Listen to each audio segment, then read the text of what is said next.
December 1944. The Western Front is locked in winter. Snow presses down on the forests of the Ardennes, swallowing sound, bending light, turning night into something heavier than darkness. Infantry units move slowly between trees, boots crunching softly, breath hanging in the air. Somewhere ahead, a German patrol waits, listening, watching, confident that night still belongs to them. Then it happens. A sudden burst of fire cuts through the black. Precise, controlled, unseen, German soldiers drop without ever spotting a muzzle flash. There are no flares, no moonlight, no warning. Only the feeling of being watched. Survivors later describe it as impossible. Americans firing accurately in total darkness. Not blind fire, not luck. Deliberate shots aimed at moving men. By morning, rumors spread through German units of a strange American rifle, of glowing optics, of soldiers who could see at night. Intelligence officers dismiss it at first. Exhaustion, fear, battlefield exaggeration. But weeks later, captured equipment begins arriving at German depots. Crates, rifles, devices never before seen in combat. More than 20,000 will eventually be seized. And almost all of them will be thrown away. Because what Germany captured, they refused to believe could truly work. The disbelief that followed was shaped by everything that came before it. By the time winter closed in on Europe in late 1944, the Second World War had entered its final, most unforgiving phase. Germany was retreating on nearly every front. In the east, the Red Army was grinding forward with relentless pressure. In the west, Allied forces had broken out of Normandy, liberated Paris, and pushed toward the German border. Yet the war was far from over. What remained was a contest of endurance, belief, and technology. Night had always favored the defender. In darkness, movement slowed. Command broke down. Fear multiplied. For decades, armies accepted this as an unchangeable rule of war. Even the most advanced militaries relied on flares, moonlight, or sound to navigate the night battlefield. The German army understood this instinctively. Its doctrine emphasized control, precision, and discipline, qualities that suffered after sunset. German night operations existed, but they were limited, cautious, and rare. Darkness was a risk, not an advantage. The United States approached the problem differently. By 1943, American military planners were no longer asking how to survive the night. They were asking how to own it. This thinking grew from America's industrial identity. The US did not seek perfection in individual weapons. It sought systems, networks of production, logistics, and experimentation that could overwhelm an enemy with workable solutions. If something functioned well enough, it could be produced in massive numbers, refined in the field, and adapted faster than any opponent could respond. Nowhere was this more evident than in infantry equipment. German soldiers carried rifles designed for accuracy and range, crafted with mechanical elegance. American soldiers carried weapons built for speed, simplicity, and volume. The contrast was philosophical as much as technical. By mid-war, the US Army had identified a specific weakness in infantry combat: visibility. More casualties occurred at night due to confusion than enemy fire. Patrols stalled. Ambushes failed. Entire operations slowed when the sun went down. American engineers, working with private industry and military laboratories, began asking a dangerous question. What if darkness could be neutralized? Early experiments focused on illumination, flares, vehicle-mounted lights, infrared beams invisible to the naked eye. The goal was not to make night brighter, but to make it readable, to allow soldiers to see without being seen. By 1942, these efforts converged into a classified program centered around infrared detection. The technology was crude, heavy, and unreliable by modern standards, but it offered something unprecedented: the ability to detect heat-reflected infrared light and translate it into a visible image. To the German High Command, such a concept clashed with reality. Batteries failed in cold. Electronics were fragile. Optical systems required precision machining. No frontline soldier, they believed, could carry such equipment into combat and expect it to function. And yet, across the Atlantic, American engineers were preparing to do exactly that. The weapon that would challenge Germany's assumptions was not designed for elite snipers or special forces.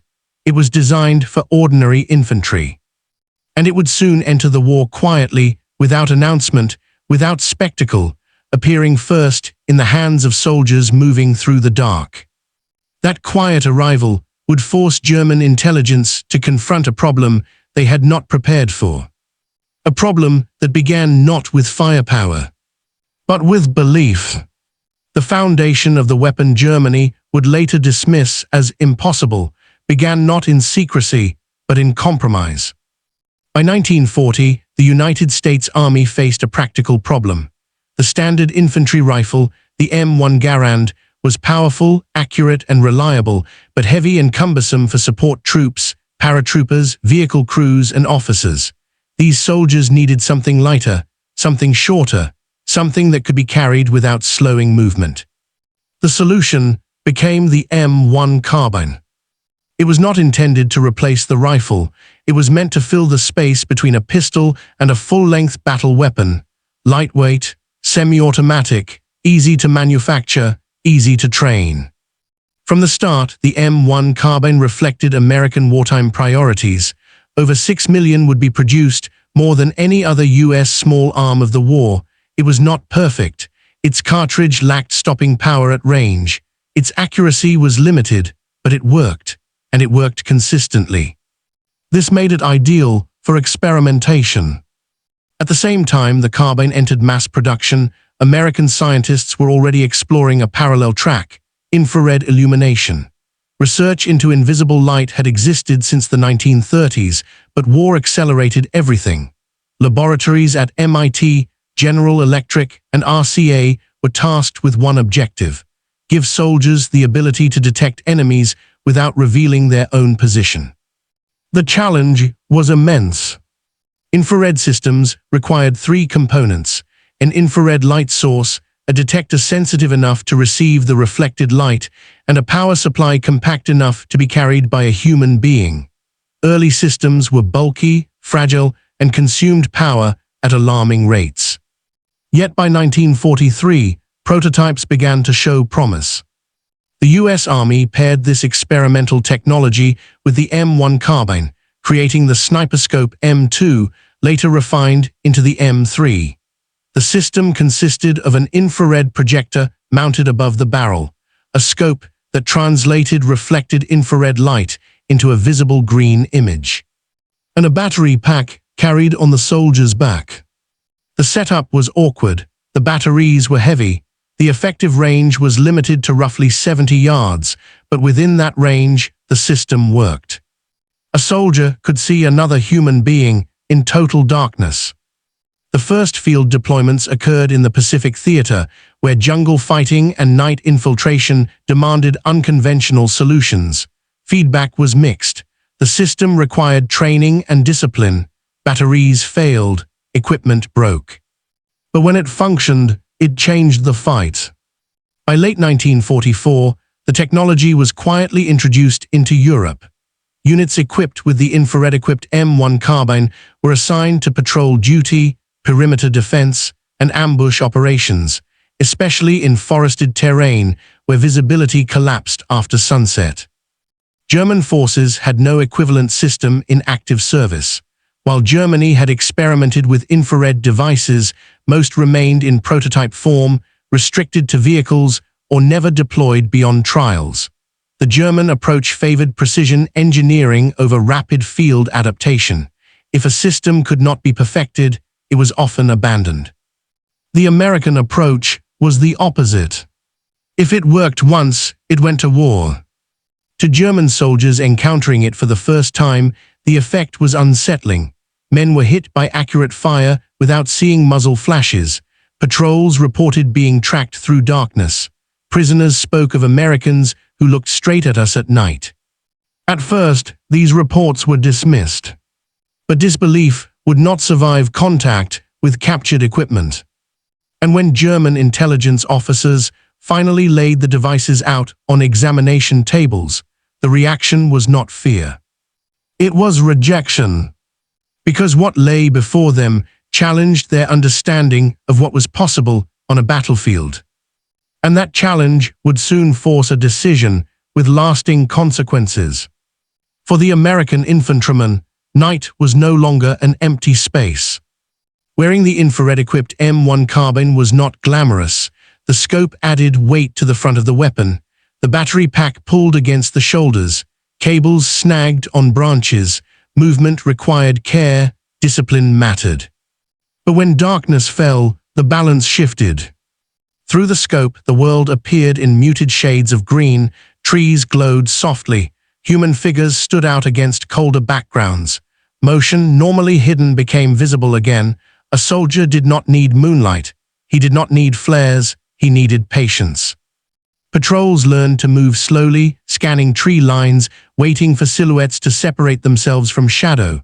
Shots were fired sparingly. The goal was not chaos, but control.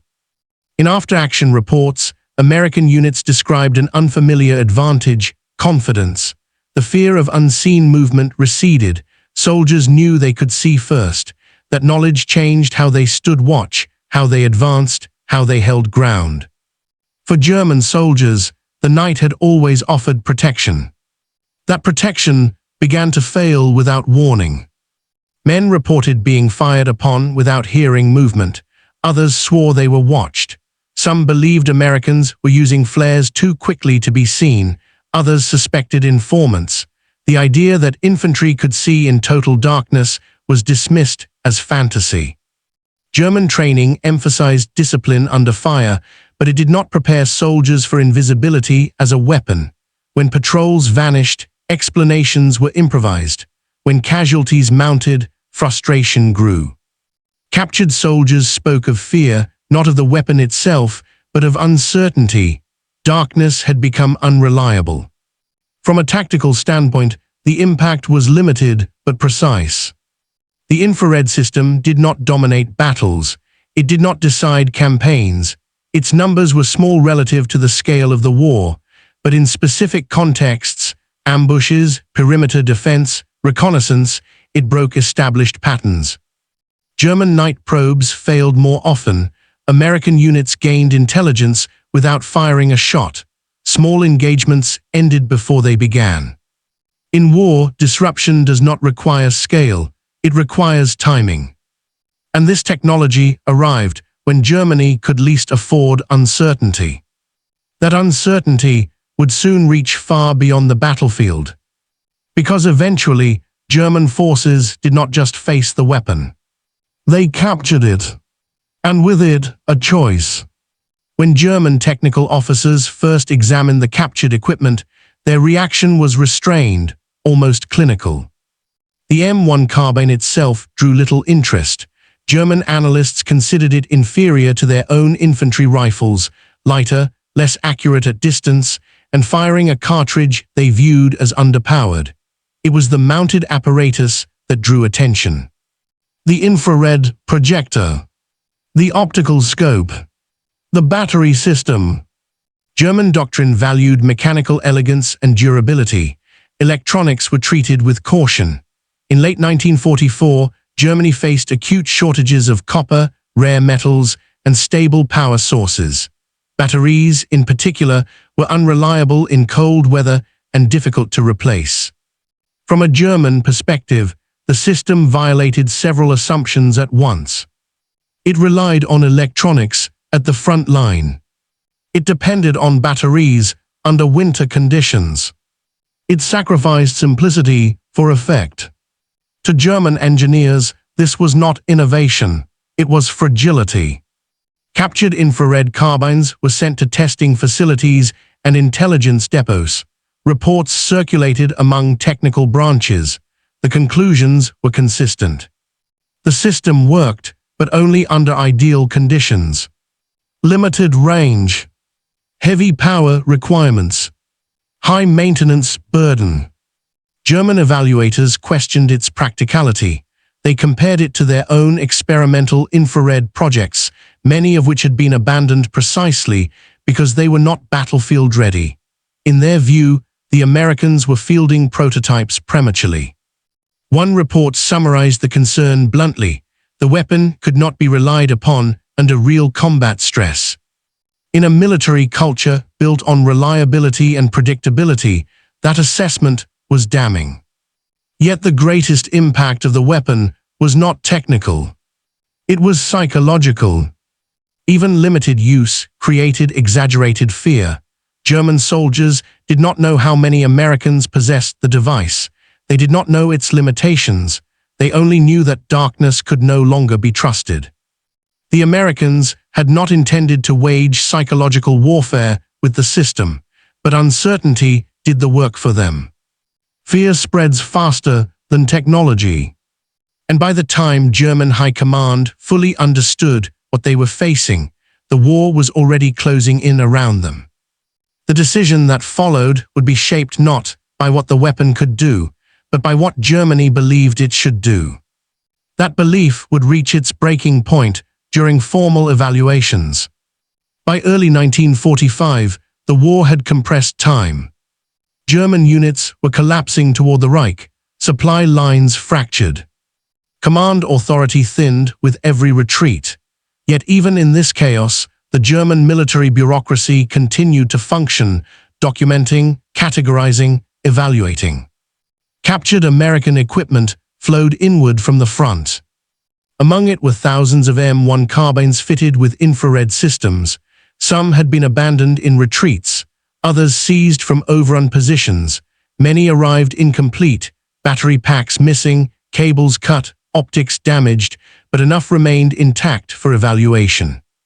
German ordnance officers assembled the systems in controlled conditions.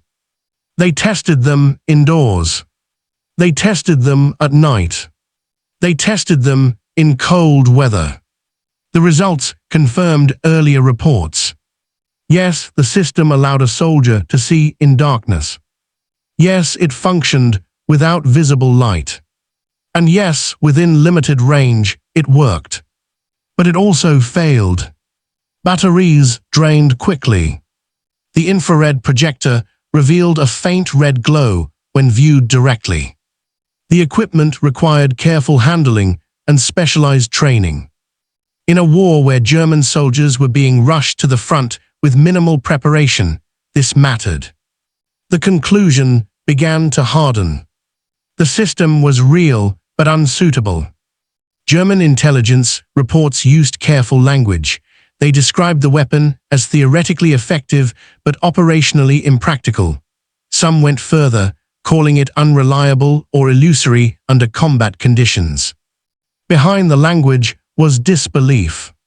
The idea that American industry could mass-produce and field such equipment in meaningful numbers ran counter to German assumptions about wartime logistics.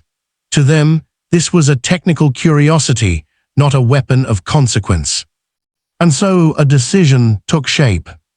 Captured infrared carbines were catalogued, examined, stripped for parts, then set aside. Warehouses filled with equipment that would never be issued. In some cases, devices were deliberately destroyed to prevent misuse or confusion among German troops.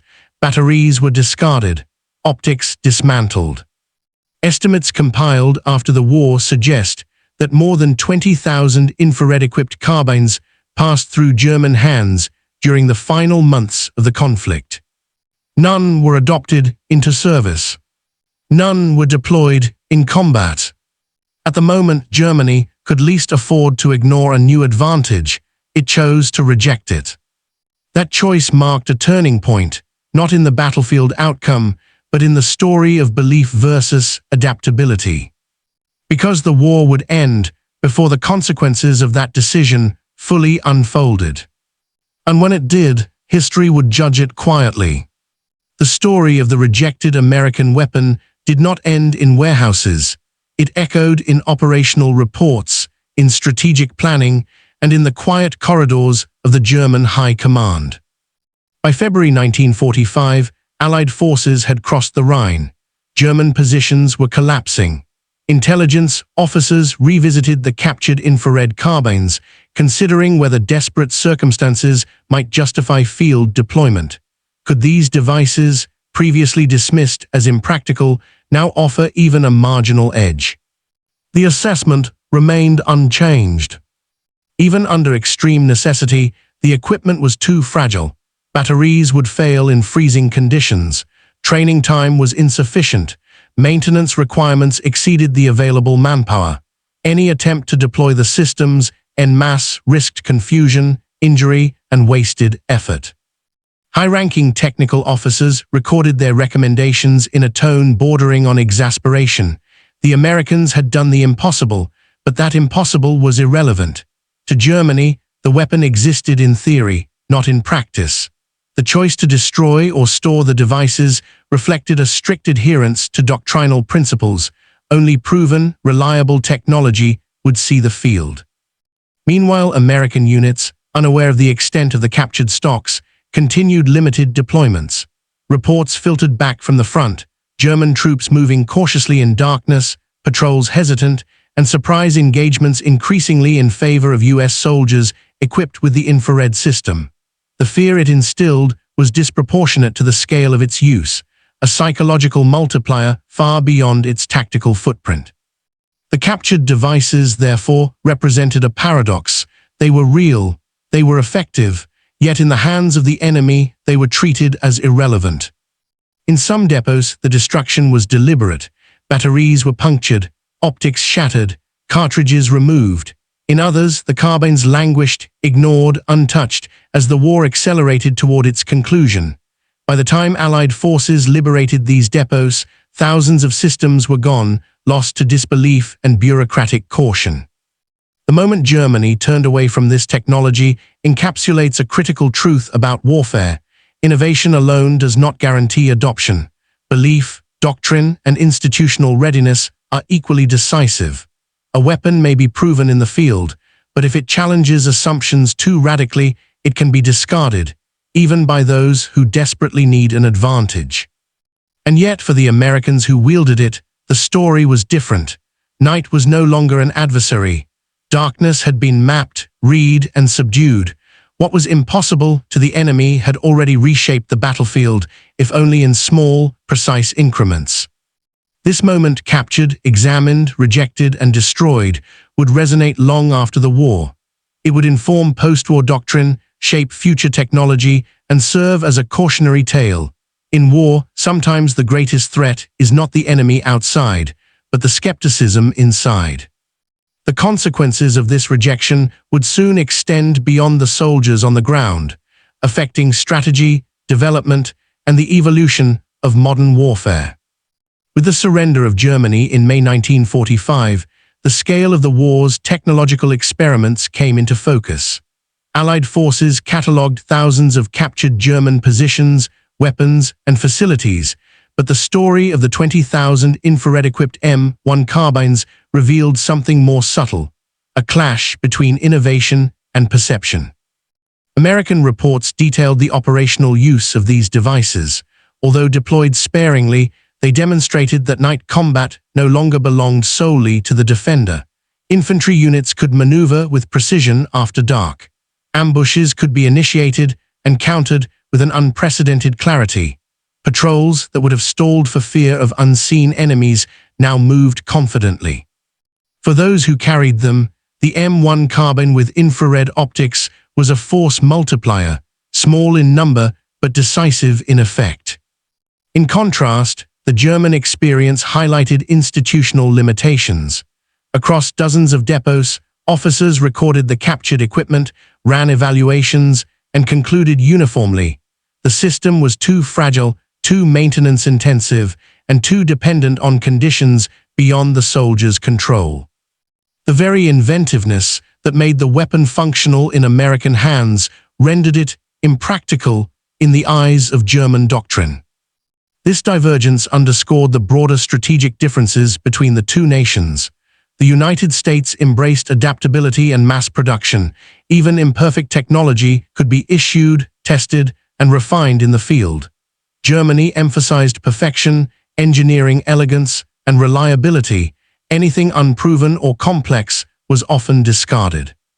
By adhering strictly to this principle, the German military forfeited an opportunity to experiment with a weapon that could have shifted localized engagements, if not the broader course of the war. Beyond immediate tactical implications, the captured infrared systems provided invaluable intelligence for Allied analysts. Examining German evaluations allowed the US Army to understand not only how their technology was perceived, but also how doctrines and biases could shape operational decisions. It revealed that fear, skepticism, and bureaucratic inertia could be as decisive as firepower in determining whether innovation would reach the battlefield. In warehouses across the Reich, rows of carbines, batteries, and scopes lay dormant, silent witnesses to the collision between ingenuity and disbelief. Many were destroyed, others abandoned. Yet even in neglect, these systems had already altered perceptions, an invisible legacy of technological possibility that would inform military thinking for decades to come. The stage was set for post-war reflection, where lessons of adaptation, skepticism, and the power of perception would resonate far beyond the Ardennes and Rhineland forests. After the war, the story of the captured infrared-equipped M1 carbines took on a different life, transitioning from battlefield reports to post-war analysis. Military historians, engineers, and intelligence officers pored over surviving records, examining how Germany had interacted with the technology and why they had ultimately discarded it. The consensus was revealing. This was a case where operational potential was overruled by doctrine, skepticism, and logistical constraints. Post-war evaluations in the United States highlighted the forward-looking nature of the M1 Carbine infrared program. Though its immediate battlefield impact had been limited, the concept laid the foundation for modern night vision technology. Engineers noted how even crude systems could provide soldiers with a decisive advantage in darkness. Lessons learned from battery management, optical calibration, and infantry integration informed Cold War-era developments. Infrared detection evolved from a niche experiment into standard equipment for patrols, armored vehicles, and later, helicopter operations. Germany's rejection, conversely, became a case study in missed opportunities. Analysts noted that the Wehrmacht's insistence on perfection over practical effectiveness had blinded commanders to possibilities that could have been exploited under desperate circumstances. While the war's outcome was unlikely to have changed with broader deployment, localized skirmishes, ambushes, and defensive operations might have been altered. The lesson endured. Institutional disbelief can neutralize even revolutionary technology. Beyond the technical implications, the aftermath also carried psychological lessons. German soldiers' fear of unseen enemies had already amplified the weapon's impact, demonstrating that perception itself could be a battlefield factor. The Allies recognized that innovation does not exist solely in hardware, but also in how it interacts with the human mind. A tool that inspires uncertainty can influence strategy far beyond its physical capabilities. Finally, captured depots, post-war evaluations, and surviving devices became artifacts of military history. Museums today preserve fragments of these systems, representing both ingenuity and the complex interplay of belief, doctrine, and warfare. The fate of the 20,000 units, seized, examined, and destroyed, remains a silent testament to a paradox of war, that the most impossible innovations are sometimes rejected not because they fail, but because they defy what commanders think is possible. The war had ended, but the lessons endured. From these rejected weapons emerged insights into technology adoption, battlefield psychology, and the relentless drive of armies to see further, strike faster, and survive the night. In the quiet that followed the war, the story of the captured American infrared-equipped M1 carbines took on a symbolic weight. They were more than weapons, they were a mirror reflecting the clash between innovation and belief, between practicality and doctrine, between imagination and skepticism. Germany had held in its hands a tool that could see through darkness, yet they could not see through their own assumptions. This episode reminds us that war is not only fought with bullets, steel, or firepower. It is fought with ideas, adaptability, and the courage to embrace the unfamiliar. A weapon's value is measured not merely by its technical specifications, but by the willingness of people to use it. In rejecting what they could not fully comprehend, Germany forfeited a small advantage that, while not decisive in the broader war, represents a timeless lesson in the human side of conflict. Technology, after all, is never separate from perception. The Americans who wielded the M1 Carbine at night understood this instinctively. For them, darkness was conquered not only through optics and batteries, but through training, trust, and confidence. The Germans, bound by doctrine and disbelief, saw the same device and chose dismissal over experimentation. Both outcomes illuminate a central truth.